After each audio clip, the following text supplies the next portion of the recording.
और खबरें तफसील से लद्दाख के लिए खुसूसी ग्रेड वाले डीजल की सप्लाई का इफ्तिताह हुआ है। मरकजी वज़ीर दाखिला ने वीडियो कॉन्फ्रेंसिंग के जरिए इफ्तिताह अंजाम दिया। मरकजी वज़ीर पेट्रोलियम धर्मेंद्र प्रधान व दीगर ने तकरीब में शिरकत की। लद्दाख से बीजेपी रुकन पार्लिमान भी प्रोग्राम में शरीक हुए। लद्दाख के लिए मौसम सरमा में इस्तेमाल के काबिल डीजल की सप्लाई शुरू हो गई है। अब लद्दाख में मौसम सरमा में आमदरफ्त के लिए ईंधन का मसला नहीं रहेगा। लद्दाख की शिद्दत की सर्दी में आम डीजल काबिल इस्तेमाल नहीं रहता है। अमित शाह ने इस पहल को तारीखी करार दिया है। इंडियन ऑयल कॉरपोरेशन ने खुसूसी ग्रेड का डीजल बनाया है।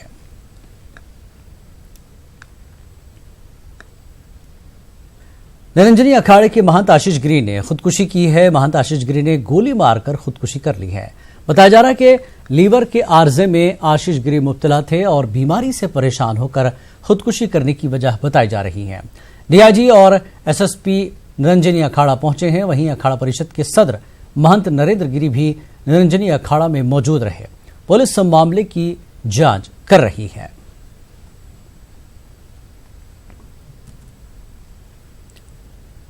उत्तर प्रदेश के जिला उन्नाव में किसानों का गुस्सा फूट पड़ा। किसानों ने सब स्टेशन के पास प्लांट के पाइपलाइनों को आग के हवाले कर दिया। इस भयानक आतिशबाजी की वजह से जिला इंतजामिया में अलर्ट भी जारी हो गया है। वाज़ेह है कि sub station trans city area के करीब 1 किलोमीटर के दायरे में है। आपको बता दें कि कल उन्नाव में गांव वालों और पुलिस के दरमियान झड़प हो गई थी, जिसमें 5 पुलिस अफसरान जख्मी हो गए थे, जबकि कई गाड़ियों को भी नुकसान पहुंचा था। किसान मुआवजे को लेकर एहतजाज कर रहे थे, जिसके बाद उनकी पुलिस एहलकारों से झड़प हो गई।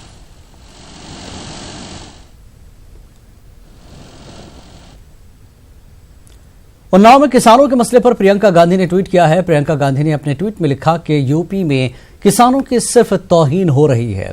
पुलिस ने मुआवजा मांग रहे किसानों पर लाठीचार्ज किया है। प्रियंका के ट्वीट के बाद कांग्रेस भी इस मामले में हरकत में आ गई है।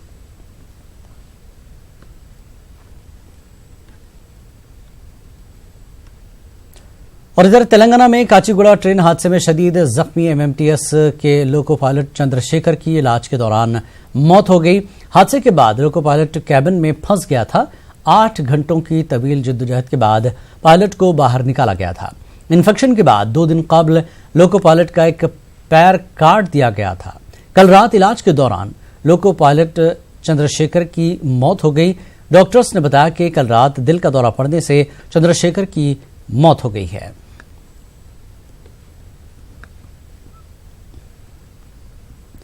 तेलंगाना आरटीसी मुलाजमीन का एहतजाज जारी है। आज हड़ताल का 44वां दिन है। कल आरटीसी जेएसी ने बस रोको एहतजाज किया। इस दौरान पुलिस ने कई एहतजाजी मुलाजमीन को हिरासत में लिया। RTC JAC convener Ashwatthama Reddy कल से गैर मुअय्यना भूख हड़ताल पर हैं। 18 नवंबर को आरटीसी मुलाजमीन सड़क बंद एहतजाज करने वाले हैं। एहतजाज के पेश नजर पुलिस ने तमाम डिपोज के बाहर 500 मीटर तक के फासले पर दफा 144 नाफिज कर दिया है।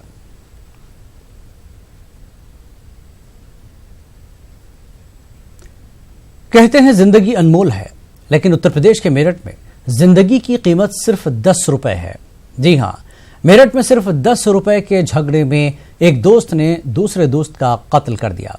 कत्ल भी इतनी बेरहमी से किया कि आप सोच नहीं सकते। उसने अपने दोस्त पर उस वक्त तक चाकू से वार किया जब तक कि उसकी जान नहीं निकल गई। कत्ल के बाद से ही मुलजिम फरार है। कत्ल की इस सनसनीखेज वारदात से इलाके में कोहराम मच गया है।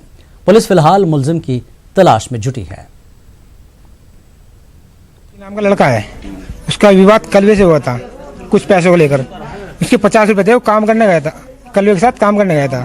तो 50 रुपए में कुछ काम हुआ होगा उसका, कुछ पहले पैसे देते होंगे, तो 40 रुपए दे देते, 10 देने थे उसे कलवे को।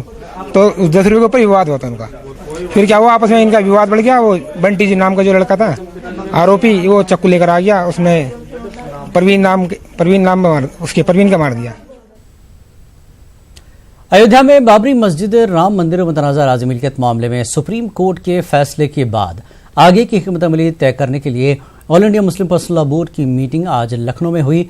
All India Muslim personal law board की मीटिंग दारुल उलूम नदवतुल उलमा में सुबह 11 बजे से मुनक्किद होने वाली थी, लेकिन अचानक मीटिंग की जगह को तब्दील कर दिया गया था। ये मीटिंग नदवे के बजाय लखनऊ के मुमताज़ कॉलेज में मुनक्किद हुई। अचानक जगह की तब्दीली की वजह नहीं बताई गई है। 3 बजे के बाद मुस्लिम मसला बोर्ड प्रेस कॉन्फ्रेंस करके तफसीलात देगी।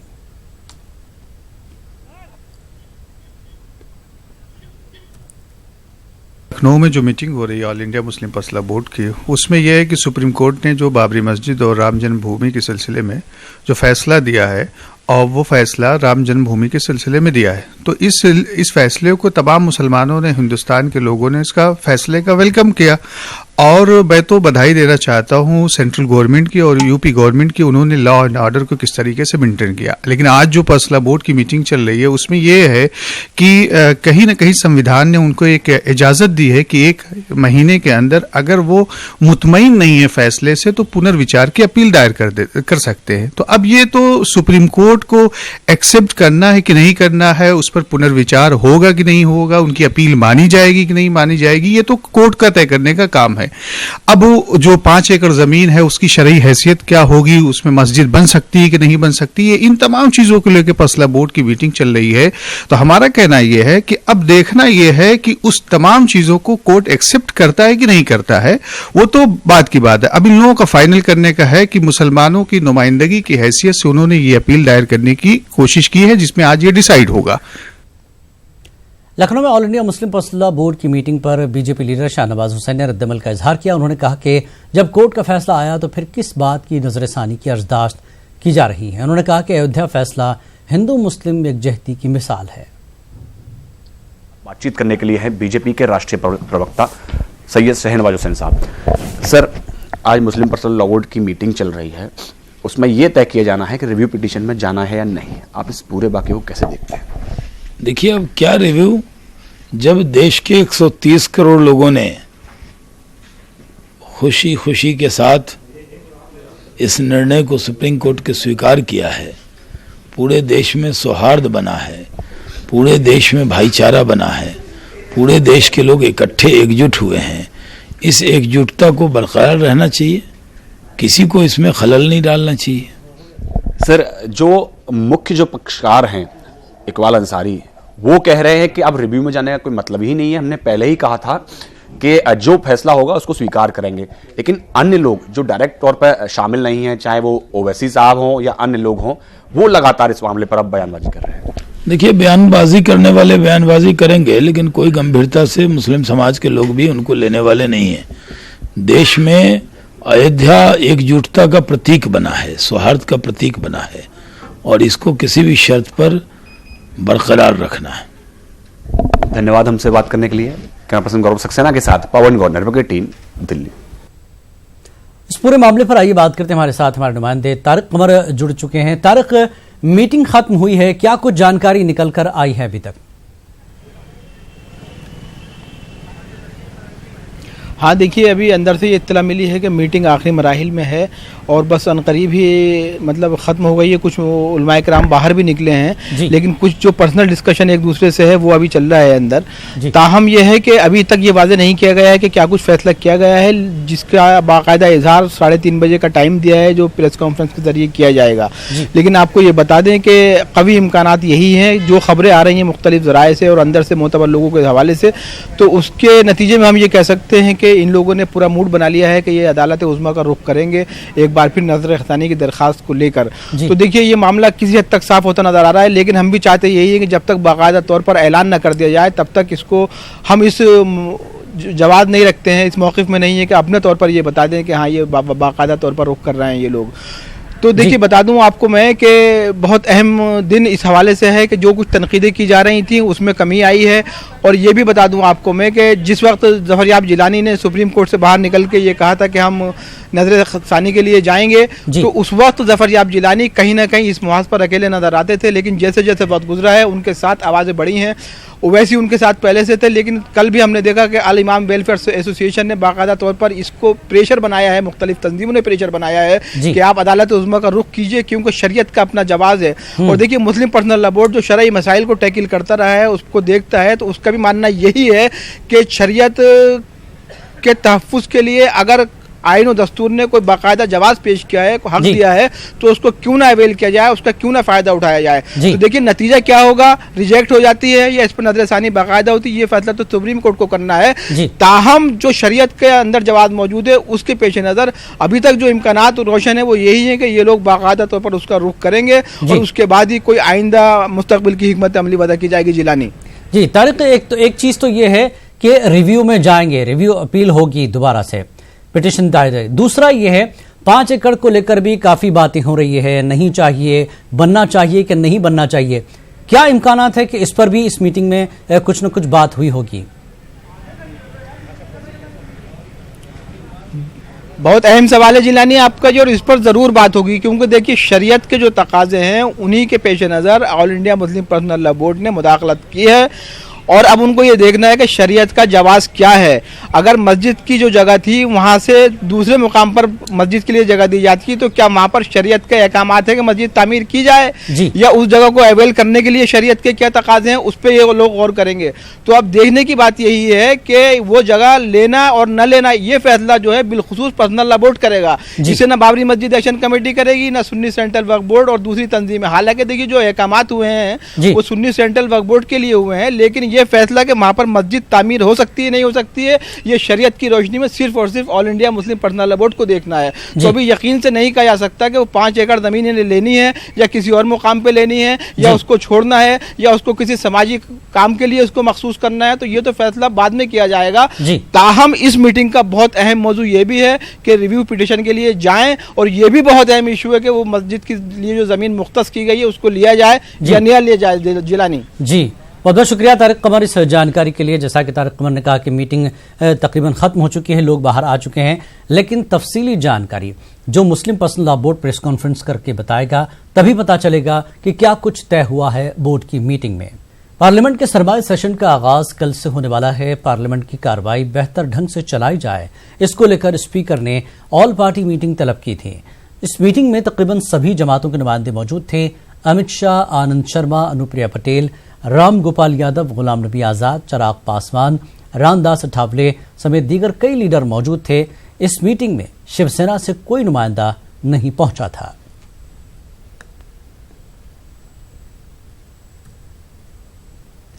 जम्मू कश्मीर के लेफ्टिनेंट गवर्नर की तरफ से जम्मू कश्मीर में असेंबली इंतखाबात मुनक्किद कराने के हालिया बयान के बाद से सियासी चेमगोइयां शुरू हो गई हैं। मुख्तलिफ सियासी पार्टियां गवर्नर के बयान पर अपना रद्दमल जाहिर कर रही हैं। पेश एक रिपोर्ट।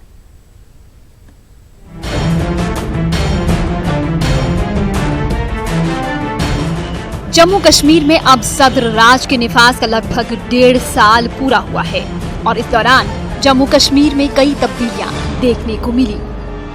सदर राज के दौरान जम्मू कश्मीर की खुसूसी पोजीशन को खत्म करके जम्मू कश्मीर को मरकज के ज़ेर इंतजाम वाले इलाके में तब्दील कर दिया गया। गवर्नर सत्यपाल मलिक को तब्दील करके जम्मू कश्मीर के लिए GC मुर्मू को पहला लेफ्टिनेंट गवर्नर तैनात किया गया। GC मुर्मू ने हाल ही में जम्मू कश्मीर में इंतखाबात कराने की बात कही। उनका कहना था कि इंतजामिया BDC के पुरअमन इंतखाबात के बाद ही जल्द असेंबली चुनाव कराने की मुतमन्नी है। अभी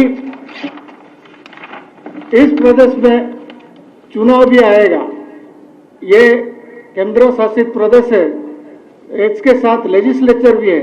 ये नहीं मानना है कि इसी तरह चलेगा, यहाँ जल्द से जल्द चुनाव करने के लिए प्रक्रिया भी आएगा और उसमें भी आप लोगों का भूमिका रहेगा। लेफ्टिनेंट गवर्नर के इस बयान के बाद जम्मू कश्मीर में सियासी बयानबाजियां शुरू हो गई हैं। जम्मू कश्मीर की अपोजिशन जमातें लेफ्टिनेंट गवर्नर के इस बयान से मुत्तफिक नजर नहीं आ रही हैं। नेशनल कॉन्फ्रेंस और PDP का कहना है कि वो इंतखाबात मुनाकिद कराने के हक में हैं, ताहम इंतखाबात कराने के लिए वक्त मौजूद नहीं है। उनका कहना है कि इंतखाबात से पहले जम्मू कश्मीर में जमीनी सतह पर कई इक़दामात करने की जरूरत है। इन पार्टियों के नुमाइंदों का कहना है कि इंतजामिया को सबसे पहले उन सियासी लीडरान को रिहा करना चाहिए जो 5 अगस्त से नजरबंद हैं। पॉलिटिकल प्रोसेस का आगाज करने से पहले ये लाजिम है कि एक ऐसा माहौल बनाया जाए जिसमें कि लोग अपने जमहूरी हक को अदा कर सकें। हमारी जमात की बात लीजिए, डॉक्टर फारूक अब्दुल्ला जैसा शख्स जो हमारे सदर हैं उन पे PSA लगा के रखा हुआ है। उमर अब्दुल्ला साहब हैं, उनको डिटेंशन में रखा हुआ है। 60% हमारी जो वर्किंग कमेटी है वो अंडर डिटेंशन है। इन हालात में क्या सियासी गतिविधि होगी और कैसे होगी, क्योंकि जब ये लोग रिहा होंगे उसके बाद वर्किंग कमेटी की मीटिंग होगी। वर्किंग कमेटी की मीटिंग में ही ये तय होगा कि जो 5 अगस्त के बाद हालात बने उनमें आगे नेशनल कॉन्फ्रेंस की क्या रणनीति होगी। उससे पहले ना तो कोई बात की जा सकती है, ना बात करना मुनासिब है। इलेक्शन एक डेमोक्रेटिक राइट है और डेमोक्रेटिक कंट्री के अंदर ये आम लोगों का हक है। हम कहते हैं इलेक्शंस हों और इलेक्शंस होने भी चाहिए, बट उससे पहले जो मेन स्ट्रीम पॉलिटिकल पार्टीज़ के लोग हैं उनको रिलीज़ किया जाए, जो पिछले 100 कुछ दिनों से घरों के अंदर बंद पड़े हुए हैं। जब तक हमारे लीडर्स अगर बाहर नहीं आएंगे तो इलेक्शन किस तरीके से होंगे। हमारा एक तो ये सवाल रहेगा पूरी गवर्नमेंट से। वहीं बीजेपी का कहना है कि जम्मू कश्मीर में असेंबली इंतखाबात कराना लाजमी है, ताहम असेंबली सीटों की असर 9 हदबंदी से पहले इंतखाबात कराना मुनासिब नहीं रहेगा। आप जानते हैं कि जम्मू कश्मीर की जो यूटी बनने के बाद एक नई असेंबली बननी है। उस नई असेंबली की क्वायद तभी शुरू हो सकती है जबकि डीलिमिटेशन कमीशन बैठेगी। डीलिमिटेशन कमीशन बैठने के बाद ही नई असेंबली का गठन हो सकता है। इसलिए इलेक्शन प्रोसेस, एलजी का ये कहना कि इलेक्शन प्रोसेस शुरू होने वाला है, उनका कहने का मतलब यह है कि डीलिमिटेशन कमीशन जो है वो जल्दी बैठेगी। तो भारतीय जनता पार्टी तो हमेशा इलेक्शंस के लिए तैयार रहती है और डिलिमिटेशन कमीशन की मांग भी हमारी बहुत लंबी डिमांड रही है। देखिए, रिहाई अलग प्रोसेस है, वो एडमिनिस्ट्रेटिव मैटर है। ये जो डिलिमिटेशन कमीशन का बैठना है ये पूरी रियासत के लिए या पूरी यूनियन टेरिटरी के लिए खुशखबरी है। सियासी मुबस्सरीन का मानना है कि इंतजामिया को असेंबली चुनाव कराने से पहले तमाम पहलुओं को ज़ेर गौर रखना होगा ताकि इन इंतखाबात में ज्यादा से ज्यादा अवामी हिस्सेदारी को यकीनी बनाया जा सके। न्यूज़ 18 उर्दू के लिए जम्मू से समीर भट्ट की report. Chief justice Ranjan Gogoi आज रिटायर हो रहे हैं। अपने रिटायरमेंट से पहले रंजन गोगोई ने कई तारीखी फैसले किए हैं। आइए जानते हैं वो कौन से फैसले हैं जिसके दो असरात मुरतब होंगे।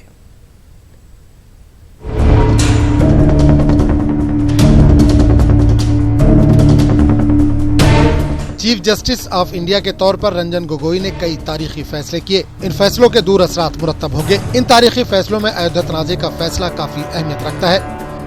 9 नवंबर को सीजीआई की सदारत वाली बेंच के फैसले में अयोध्या में 2.77 एकड़ की पूरी मुतनाज़ जमीन रामलला को दे दी। मंदिर की तामीर के लिए मरकज को 3 महीने के अंदर ट्रस्ट बनाने को कहा और सुन्नी वक्फ बोर्ड को मस्जिद के लिए 5 एकड़ जमीन देने का हुक्म दिया। अयोध्या तनाज़े का फैसला करने वाले रंजन गोगोई ने सबरीमाला मंदिर में ख्वातीन के दाखिले वाले हुक्म के खिलाफ नजरसानी की दरख्वास्त पर भी फैसला किया। इसमें सीजीआई रंजन गोगोई की सदारत में 5 जजों के बेंच ने 14 नवंबर को 7 जजों के बेंच के हवाले किया मामला। कोर्ट ने कहा कि फैसला आने तक पिछला फैसला बरकरार रहेगा। पिछले फैसले में मंदिर में ख्वातीन को दाखिले की इजाजत दी गई थी। अयोध्या और सबरीमाला की तरह रफाल सौदे के खिलाफ नजरसानी की दरख्वास्त पर भी कोर्ट ने फैसला सुनाया। नजरसानी की अर्जियों को खारिज किया। सौदे की जांच की जरूरत नहीं। रफाल सौदे पर कोर्ट के फैसले की गलत तशरीह करने पर सीजीआई रंजन गोगोई ने राहुल गांधी को मतनब्बे भी किया। ख्याल है कि राहुल गांधी ने इंतखाबी तशहीर के दौरान रफाल मामले को इंतहाई शद्दोमत से उठाया था और राहुल ने कहा था कि कोर्ट ने भी मान लिया है कि चौकीदार ही चोर है। सुप्रीम कोर्ट ने राहुल गांधी की माफी कबूल की। राहुल गांधी के खिलाफ हत्या की इज्जत का मामला खत्म कर दिया। मीनाक्षी लेखी ने इनके खिलाफ तौहीन अदालत का मामला दर्ज कराया था। इसके अलावा सीजीआई रंजन गोगोई ने आरटीआई को लेकर एक और तारीखी फैसला दिया, जिसमें कोर्ट ने कहा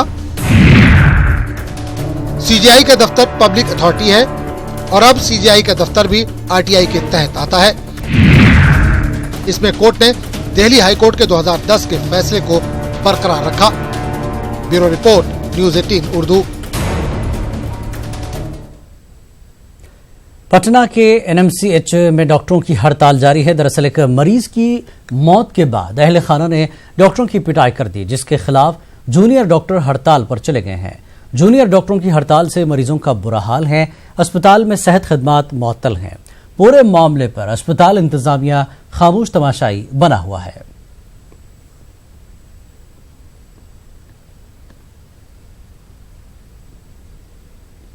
कर्नाटक के रायचूर जिले के लिंक्सगोर में नामालूम अफराद ने फिल्मी अंदाज में एक शख्स का अगवा कर लिया। इस वाक़े के बाद लिंक्सगोर टाउन के अवाम में खौफ दहशत की लहर दौड़ गई। जिला एसपी डॉक्टर वेदमूर्ति ने बताया कि लिंक्सगोर में एक कार के जरिए 4 नामालूम अफराद ने एक शख्स का अगवा कर लिया। उन्होंने बताया कि नंबर प्लेट से जाहिर होता है कि कार का ताल्लुक महाराष्ट्र से है। इस पूरी वारदात की तस्वीर सीसीटीवी कैमरे में कैद हुई। एसपी ने अंदाजा लगाया कि रकमी लेन देन को लेकर यह मामला पेश आया है।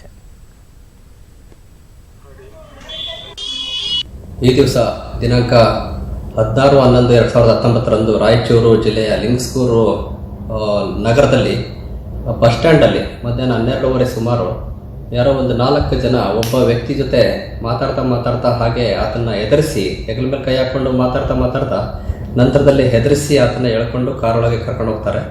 ನಂತರದಲ್ಲಿ ಸುತ್ತಮುತ್ತ ಇರೋ ಜನ ಎಲ್ಲ ಆತನ್ನ ರಕ್ಷಣೆ ಮಾಡಲಿಕ್ಕೆ ಧಾವಿಸಿದಾಗ मुस्लिम समाज में शादियों को आसान बनाने, आसानी के साथ रिश्तों को जोड़ने के लिए कर्नाटक के दारुल-हुकूमत बेंगलुरु में रूबरू प्रोग्राम जारी है। शहर के कुद्दुस साहब ईदगाह में जारी इस 3 रोजा प्रोग्राम में अब तक 18,000 लड़के और लड़कियों ने अपने नाम रजिस्टर करवाए हैं। आज प्रोग्राम का तीसरा दिन है और मौके पर ही कई खानदानों की शादियां तय पा रही हैं। मदरसा सैयदा ज़ैनब एजुकेशन फाउंडेशन के तहत गुज़श्ता 5 सालों से ये मुफ्त समाजी खिदमात अंजाम दी जा रही है। यहाँ आने वाले माँ बाप लड़के और लड़कियाँ अपनी पसंद के रिश्ते तलाश कर रहे हैं। लड़के और लड़कियों की तालीम, मुलाजमत, पेशे के एतबार से अलग अलग काउंटर रूबरू प्रोग्राम में बनाए गए हैं। न सिर्फ कर्नाटक बल्कि बैरून रियासत के लोग भी इस प्रोग्राम में हिस्सा लिए हुए हैं। आरटी नगर से आए थे, हमारे लड़के के लिए आए थे। अल्हम्दुलिल्लाह हमारा रिश्ता तय हो गया। नवासी के लिए रिश्ते के लिए आए थे। यहाँ जी सबके लड़के के साथ हमारा नवासी का तय होगा। ईदगाह में जब बेहतरीन प्रोग्राम चल रहा है और मैं 2 दिन से ही मुसलसल यहाँ पर बैठ के देख रहा हूँ। इंशाअल्लाह ये कर्नाटक के जो कैपिटल मुकाम में हो रहा है, ये हिंदुस्तान में हर जगह, हर एक तालुका, हर एक जिले में होना चाहिए, ताकि बच्चों के रिश्ते ताबड़तोब सिलेक्शन हो रहे हैं, ताबड़तोब वहाँ काउंसलिंग हो रही, उन्होंने अपने जगह जाके रिश्ते तय कर ले के शादी कर ले रहे। कई साल से सुन रहा था भाई रूबरू एक बेंगलोर में बड़ा अच्छा प्रोग्राम होता है, जहाँ लोग एक प्लेटफॉर्म पे मिलते हैं और रिश्ते तय होते हैं, मिलने के एक रूबरू होते हैं एक दूसरे के। तो यहाँ आकर लगा तो बहुत अच्छा। जैसे सैयदना ज़ैनब फाउंडेशन ने इस कदम को उठाया है, मैं ये चाहूँगा कि एक बेंगलोर नहीं, कुछ 1-2 जगह नहीं, पूरे हिंदुस्तान में इस तरीके का होना चाहिए। जिस रियासत के कोने कोने से और हिंदुस्तान के कोने कोने से और बैरूनी ममालिक से भी लोग आ रहे हैं। माशाल्लाह बहुत कामयाब रहा। 18,000 रजिस्ट्रेशन हुए हैं। और आज इस वक्त एक अहम खबर आपको दे दें, जमीयत उलमा अरशद मदनी का एक अहम बयान अब आया है। बाबरी मस्जिद अयोध्या मामले में जो फैसला आया था उसमें रिव्यू पिटीशन में जाने का फैसला किया गया है। अरशद मदनी का बयान आया है कि हम रिव्यू पिटीशन के लिए जाएंगे। जमीयत उलमा अरशद मदनी की तरफ से अहम बयान। अयोध्या मामले में जो फैसला आया था उसमें उनका कहना है कि हम रिव्यू पिटीशन के लिए जाएंगे। बड़ी खबर इस वक्त की, बाबरी मस्जिद अयोध्या मामले जो हालिया सुप्रीम कोर्ट का फैसला आया है उसमें रिव्यू पिटीशन के लिए कहा गया था और अरशद मदनी का बयान आया है कि हम रिव्यू पिटीशन के लिए जाएंगे। मुस्लिम पर्सनल लॉ बोर्ड की भी लखनऊ में मीटिंग हुई और 3:30 बजे तक तफसीली जानकारी प्रेस कॉन्फ्रेंस के जरिए दी जाएगी। लेकिन अरशद मदनी का अहम बयान आया है कि हम रिव्यू पिटीशन के लिए जाएंगे। सुप्रीम कोर्ट के अयोध्या बाबरी मस्जिद मामले में जो फैसला आया उसमें अरशद मदनी का कहना है कि हम रिव्यू पिटीशन के लिए जाएंगे। बड़ी खबर इस वक्त की कि अयोध्या मामले में अरशद मदनी का बयान कि हम रिव्यू पिटीशन के लिए जाएंगे।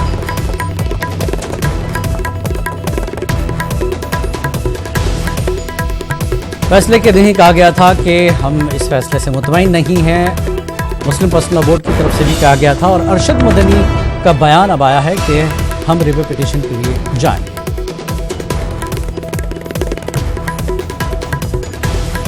तो अयोध्या बाबरी मस्जिद मामले में सुप्रीम कोर्ट के हालिया फैसले से मुतमईन नहीं हैं अरशद मदनी। उनका कहना है कि हम रिव्यू पिटीशन के लिए जाएंगे।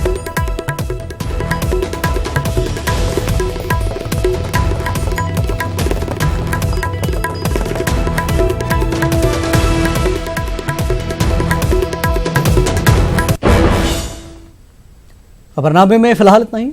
आदाब।